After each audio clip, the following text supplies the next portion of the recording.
High বন্ধুরা, আপনাদের সামনে একটা নতুন আবার ব্লগ নিয়ে উপস্থিত হলাম আমি। আজ সেরকম কিছু রান্না করিনি জানো বন্ধুরা, শরীরটা সেরকম খুব একটা ভালো লাগছে না।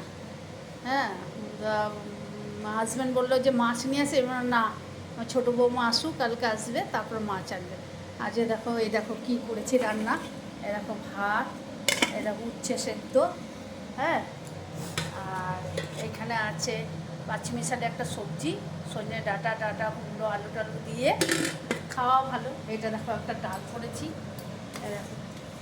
টমেটো টমেটো সব দিয়ে, ধনে পাতা দিয়ে একটা ডাল, এই যে আলু সেদ্ধ, আর হচ্ছে ডিমের অমলেট। এটা আমার ওই কী বলে কুসুম ছাড়া ডিমের অমলেট করেছি আমার জন্য, আর ওদের জন্য এই যে কুসুম দিয়েছি। এই দেখো বন্ধুরা, এই যে ওদের জন্য কুসুম দিয়ে ডিমের অমলেট করলাম। হ্যাঁ, তাহলে এই হচ্ছে রান্না। ভালো লাগলে লাইক শেয়ার কমেন্ট করো, ভালো বলো না। Tata, bye bye, see you.